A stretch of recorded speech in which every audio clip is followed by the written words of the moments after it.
Noon mismo, lumino ang kalangitan at bumalik ang liwanag sa disyerto. Tumangala si Tuubayan sa langit at idineklara, Master ang bagong guardian god of the desert. Narinig ito, agad na lumuhad ang lahat ng mga officials ng may paggalang, sumisigaw, Salamat, Emperor Teacher Iron Fist, sa pagliligtas sa buong disyerto. Ngunit mahinhin na sinabi ni Yipiang, ang paglutas sa sandstorm ay simula pa lang. Ano ba ang Great Tribulation anyway? Habang nagsasalita si Yipiang, kailangan kong tingnan kung ano ang sitwasyon. Marahil ay sumobra siya dahil bigla siyang bumagsak. Nasaksihan ni Susha at Grandpa Eagle ang lahat, lubos na nagulat.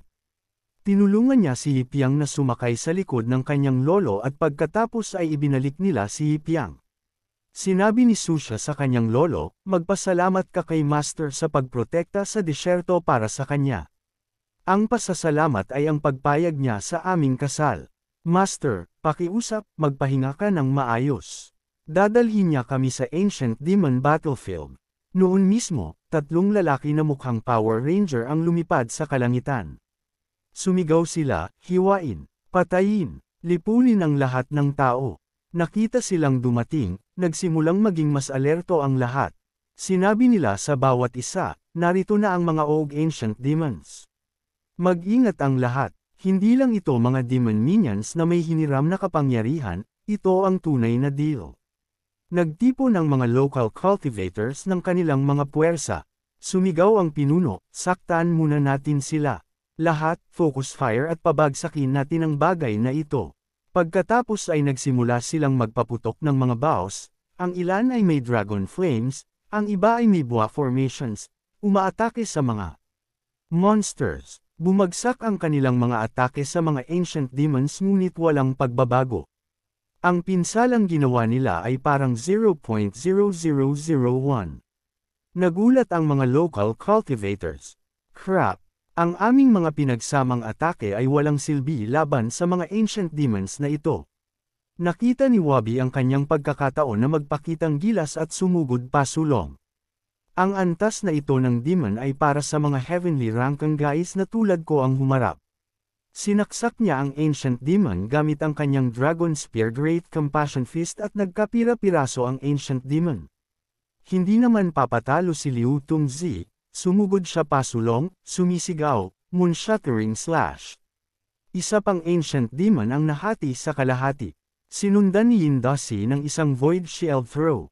Isa pa ang bumagsak. Pagkatapos nilang mawala, binalaan sila ni Yindasi, lahat, umurong. Hindi pa nagsisimula ang tunay na laban. Hinangaan ng pulutong kung gaano siya kahanga-hanga.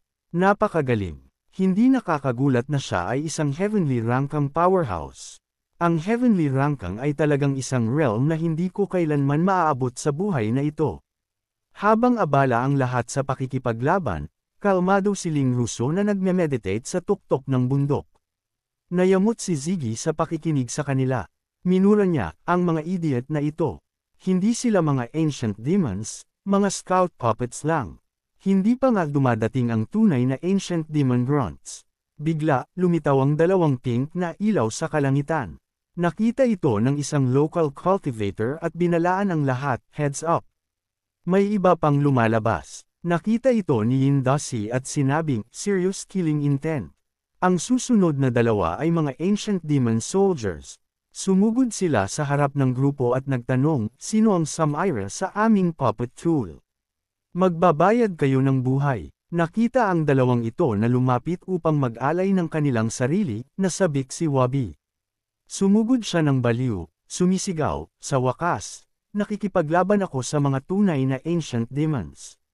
Nakaka-accelerate ito. Ngunit nang magbanggaan ang kanilang mga kamao, naramdaman ni Woye na halos magkapira-piraso ang kanyang mga buto at binatulang siya ng ancient demon ng isang laser beam, na nagpapatamba sa kanya sa lupa. Nagulat ang mga local cultivators. Paano ito posible? Kahit ang isang heaven-rankang master ay walang magawa. Bigla, sumigaw si Lu Tongzi, hatiin mo para sa akin. At hiniwa ang ancient demon, pinatigil ito. Naghiyawan ang pulutong sa ibaba sa kritikal na sandali, nagtagumpay si Li Tongzi. Go Li Tongzi! Pero wala. Ang ulo ng mga lalaking ito ay gawa sa titanium. Basag ang espada ng bata. Lumingon ang ancient demon at sinampal ang tiyan ni Liu Tang at nanunukso, kinikiliti mo ba ako? Nagsimulang magtsismisan muli ang pulutong, walang bisa ang atake ni Liu Tongzi. Pagkatapos ay sinipa ng ancient demon si Liu Tongzi palayo at pinagalitan, umalis ka. Hindi nakayanan ni Liu Tongzi ang suntok at lumipad. Nakita ito, kumilos si Shindashi, gamit ang aking soul bilang cane, manibihag ang demon sa katawan na ito. Ginamit ni Yashi ang Forbidden Soul Thread Entanglement upang itali ang ancient demon. Sumigaw siya, Liu Wabi, gamitin ang iyong pinakamalakas na atake. Kaya lang nito itago ng 3 paghinga. Kahit nasunugin ko ang aking soul, bilisan mo at atakihin. Ngunit bago ang 3 paghinga, 1 paghinga lang, nagsimulang pumutok ang binding thread ni Shindashi. Walang pakialam na sinabi ng ancient demon, mahina kayong mga tao. Hindi niyo ako kayang bitagin. Sinasamantala ang sandali, sina Liu at Wabi ay nagsabi, sige. Kunin natin sila. Itinapon ni Wabi ang isang Great Compassion Heavenly Dragon Bullet diretso sa monster habang hiniwa ni Liu Tongzi ng isang Ultimate Liu Destroyer attack. Ngunit bago pa mandama po ang kanilang mga galaw, sinabi ng Ancient Demon, sinabi ko sa inyo, hindi kayo kakayaning pigilin ng mga lubad na ito. Huli na nga, ang kanilang mga ultimate moves ay tumama sa Ancient Demon at pinasabog ito na parang bumshock sa lakas sa kalangitan. Sina Wabi at Liu ay lubos na nanghina. Si Liu, humihingal ng gusto, ay nagsabi, sa wakas, tapos na. Ang mga taong nasa likuran ay nagsasaya ng baliw, ang galing. Ngunit pagkatapos ay napagtanto ng isang cultivator, naku, may isa pa, anong gagawin natin? Talo na ang 3 seniors. Dapat ba tayong umalis? Sinabi ng isa pang lalaki, bigla, nakita ng natitirang ancient demon si Ling Russo na nakaupo sa isang bato. Lumipad ito papalapit, sumisigaw, ang babaeng iyan ay nakaupo lang dyan sa buong oras. Mas interesado akong guluhin ka. Ang reaksyon ni Ling Russo ay napakabilis. Ibinunot niya ang kanyang espada at binigyan ito ng isang sweet slice diretso sa gitna. Agad na nahati sa 2 ang ancient demon at pagkatapos ay sumabog ito sa ere. Lubos na nagulat ang mga cultivator sa kanilang nakita, sumisigaw, isang tama lang. Sino siya? Pagkatapos ay nakilala siya ng isang tao, siya ang disipulo ni Yipyang, ang sword goddess Ling Russo. Si Ziggy, na nanunood sa buong nangyayari, ay nagkomento, ang disipulo ni Yipyang bro ay naging napakalakas. Sumingit si Shen Yuan, napakagandang sis master niya. Nagulat din si Yin. Ang mas batang henerasyon ay talagang nakakatakot. Ang laban na ito ay tiyak na maglalagay kay Ling Russo sa heavenly rankings. Bigla, lumitaw ang maraming ancient demons sa kalangitan at nagsimulang magwala ang mga cultivators. Bumubukas ba ang gate to hell? Sapat sila upang pakse ng buong human army.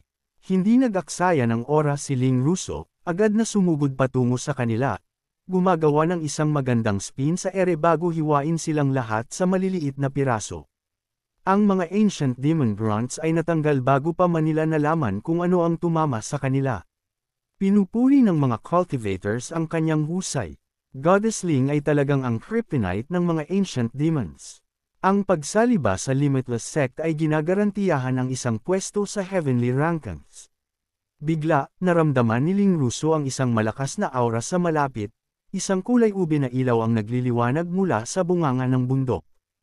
Mabilis na binalaan ni Ling Russo ang lahat, umalis kayo dito. Pagkasabi niya noon, tumama ang kidlat mula sa kalangitan at lumitaw ang 3 iba pang ancient demons. Naramdaman nila Tongzi na may kakaiba. Mga ancient demon generals ang mga iyan. Sinabi ng First Demon General, kagigising lang namin at napakarami ng bagong mga sakripisyo, mga tao. Sabi ng isa pang Demon General, napakabait. Hayaan nating dahan-dahan nating anihin ang mga gantimpala. Sinabi ng nakamaskara, ito ay isang one-shot deal. Napakainit ng ulo. Ginagamit na niya ang kanyang move, Magnetic Death Burst, upang salakayin sila.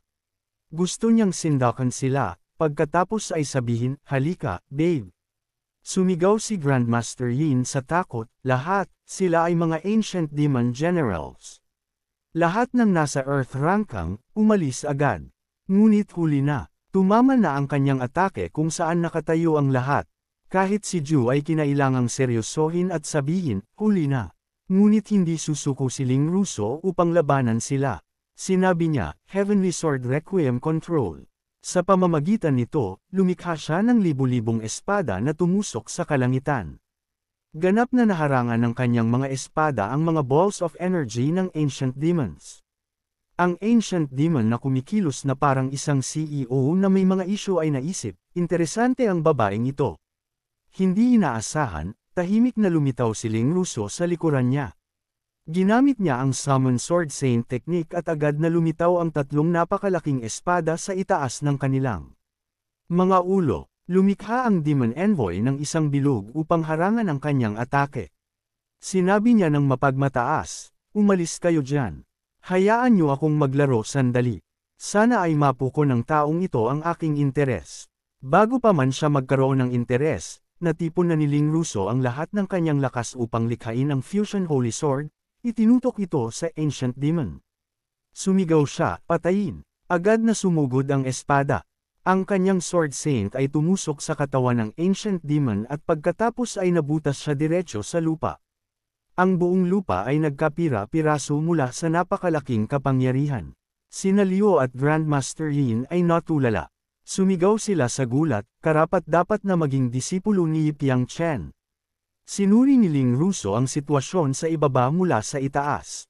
Hindi inaasahan, kaya pa ring magsalita ng Ancient Demon pagkatapos ng ganoong tama.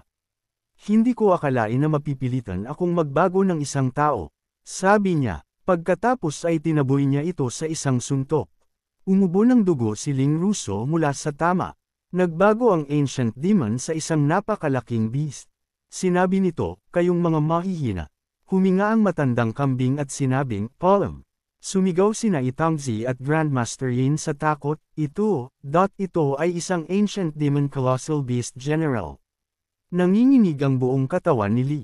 Nakita na masama ang sitwasyon, itinapon ni Ji si Shen Yuan para tulungan siya, sinabihan siya, sige. Iligtas mo siya agad. Sumigaw din si Woi, sabay-sabay nating itulak siya pabalik. Oras na para magpagaling si Ling Russo. Mabilis na nahuli ni Shang Yuan siya at sinabihan, Big Sister, bilisan mo ang paggising. Magagalit si Uncle kapag nalaman niyang nasaktan ka. Pagkatapos ay dinala niya siya sa isang ligtas na lugar para magpagaling. Samantala, pinapatay ni Ji at ng Zhao family goddess ang mga kaaway sa ibaba. Hindi rin nanatiling walang ginagawa si Grandmaster Yin, sumigaw siya, protektahan si Ling Girl. Pagkatapos ay ginamit niya ang Summon Charge Maniac upang lumikha ng isang demonic beast habang tumalon si Lu at sumalakay gamit ang Full Moon Slash. Ninerbiyos si Wabi at sumigaw, Great Compassion Selfless Feast. Pagkatapos ay sumigaw sila, harapin siya, at sumugod para salakayin. Hindi. Ang kanilang mga atake ay kinikiliti lang ang Ancient Demon. Sumuntok lang siya at pinagpalipad sila na parang mga basahan. Ang lalaking may goat knee ay nagngingit-ngit ang mga ngipin at sinabi, ang babaeng iyon ay nang ahas na labanan ako. Dapat siyang mamatay. Ang dalawang Ancient Demons sa itaas ay naawa kay Ling Russo at sinabi, nagwawala na naman ang lalaking ito. Kaya niyang sirain ang 50% ng power ni Luan Yu karaniwan, ngunit ngayon ay ginagamit niya ang 100%. Ang ganitong uri ng babae ay talagang kaawa-awa. Gagamitin na sana ng Goat Head ang Ice Realm Fists para suntukin siya ng matindi, ngunit bigla, tumalon si Piang sa harap para protektahan ang kanyang disipulo. Habang papalapit ang kamao ng monster, nanatiling kalmado si Piang. Pagkatapos ay hinaranggan niya ang atake sa isang daliri lang. Sumigaw si Piang, First Generation Ancient Martial Spirit. Isang daliri lang, talunin mo ang Ancient Demon. Nawala ang lahat ng laman ng braso ng demon, naiwan lang ang puting buto, at pagkatapos ay nagkapira-piraso ang kanyang buong katawan. Kalmadong binawi ni Piang ang kanyang kapangyarihan. Ang Ancient Demon ay parang ibinabad sa asido, natunaw ang kanyang buong katawan. Sa huli, 2 mata lang ang natira, nakatingin ng hindi makapaniwala, paano ito posible?